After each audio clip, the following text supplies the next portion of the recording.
a school teacher as a practice source? Well, logically, that's what they do for their learners every day. They acquire knowledge, prepare a way to explain it, portray it, and then engage the learners in making that knowledge their own. That's a beautiful cycle. But we also need to look at a teacher, in this instance, Miss Jones, as a source for critical information to parents in particular. Miss Jones noticed that her third grader in the row 3, as she thought of it, seat 4, was absent. And then he was absent the next day and the next. So she could surmise that might be the flu, or maybe the parents haven't let us know that they've gone off for several days for a trip. She thought, what if there's something going on with that little guy?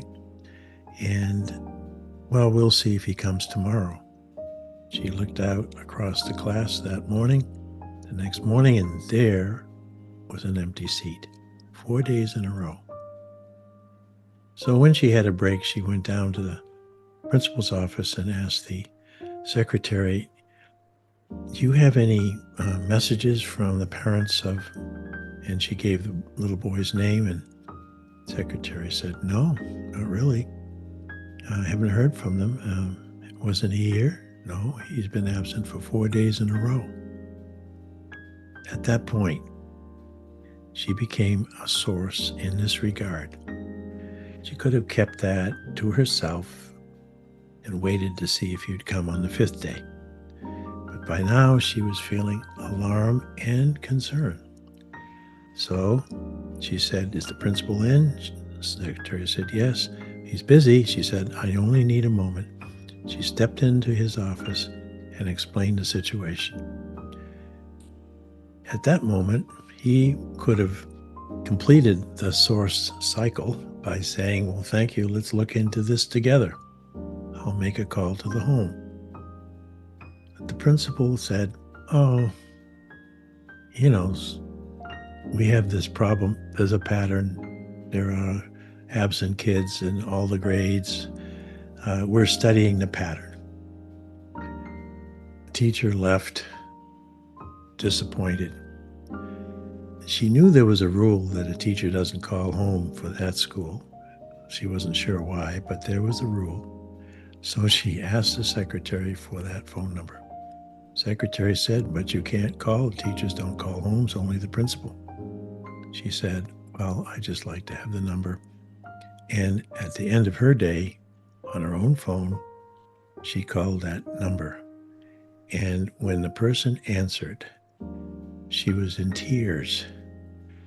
What is it? I'm Miss Jones. I'm the little boy's teacher. And the woman said, I'm not the parent. I've just come to this house because it was vacant with the doors open.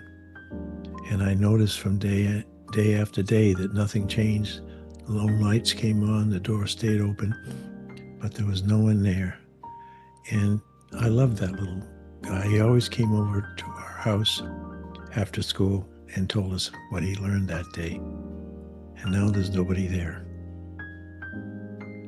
Well, I could go on with this story, but you can guess that now she did engage the principal. Now they did engage both child services and the police.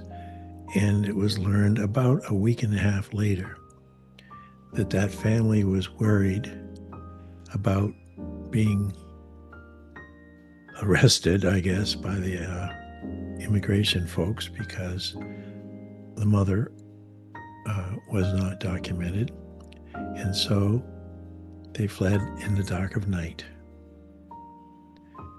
Never to be found again, I hope, in a way. But that's the way the story went.